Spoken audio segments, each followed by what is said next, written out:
Okay folks, so it's about time for my day up here to end. I've got to head back for the car shortly, head back down for a night shift, but I just wanted to share one more little video with you. So have a look, they're still aware that I'm here, they're not fussed, gentlest wild horses you'll ever find in your life. Don't get me wrong, some in the barn are nice and friendly, but you know, it's not like these are scary like wild dogs that might come and attack you or anything like that. You've seen it. They just sit there, they go about their biz. They keep an eye on you. They want to make sure you're not here to hurt them, but they're not going to go out of their way to hurt you either. So we're going to scope down here because I can never say no to an opportunity, right? To show you folks Brumby Country, dispel all of this garbage that you hear from your Driscolls, Mr. Cannibal Brumby Man, Cox, Swain, Trezires, all those people, you know, invasive species, reclaimed Fossing, National Parks Association, whatever you might call it. Right, so we're in Brumby Country. You can see some grasses have been knocked over. Right, now I don't know if you can see it down here. You'll see some of the purple flowers. They're following it, right? We're on an active seep, all right?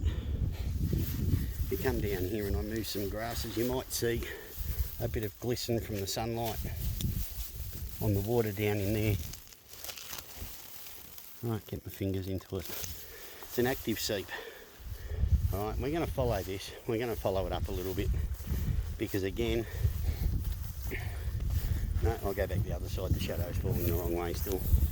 I want you folks to see. This is a seep line where Brumbies roam, Brumbies graze. There's a little indent down there in the grass. That's where a Brum has popped his feet while he stuck his nose down in there for a drink. Right, it's not bare earth, not chopped up, not destroyed. You know, all that money that all these universities and government departments give these blokes to come up here and say Brumbies are destroying it, killing lizards, frogs, vegetation of various types. It's crazy, people. I don't know why they need to spend so much money to try and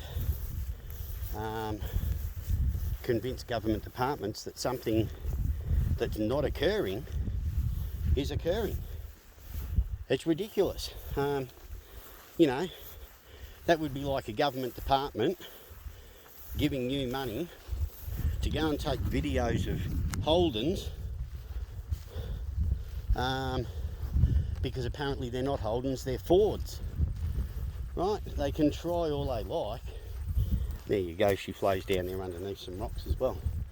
They can try all they like to claim the Brumbies destroy this place, just as someone might try all they like to prove that a Holden's a Ford, but then someone like me comes along and shows that they've wasted their money, they've wasted taxpayer coin, because we're still following this seep line up, and in fact what we're doing now is we're following the seep line up on a Brum trail.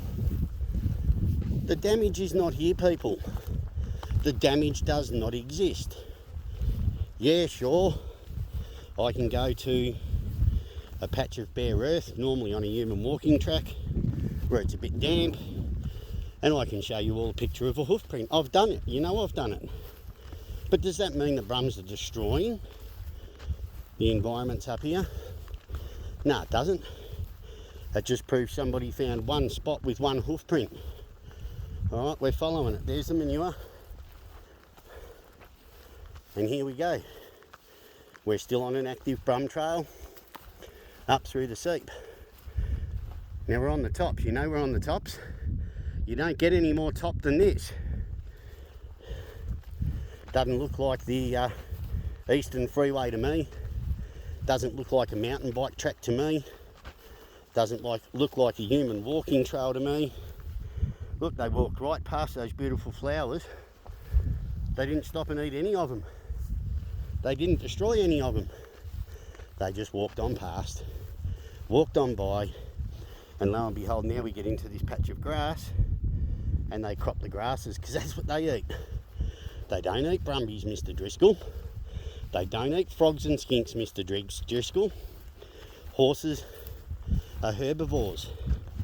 They're not carnivores. They're not even omnivores. They eat herbaceous matter. Okay? So sorry, mate. You know, we'll put that myth to bed that Brums eat Brums and frogs and lizards of the like.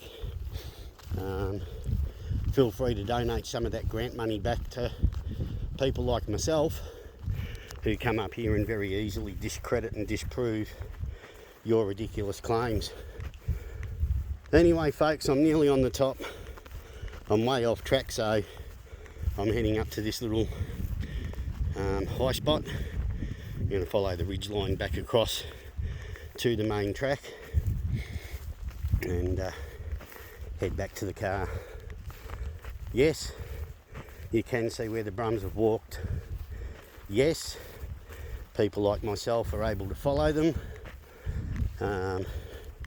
Average Joe wouldn't recognise it if he came across it, but then average Joe wouldn't be off track looking for it.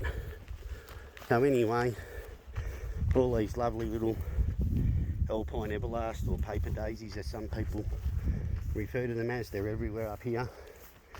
Out in there, more purples, more yellows. It's just a sea of it. So we're going to leave the elegant lady behind. We're going to leave the Brum mob behind to just free roam and graze and do their thing, keeping the grasses low, constantly moving, never staying in one place long enough to do any damage. Alrighty, we'll talk to you all later.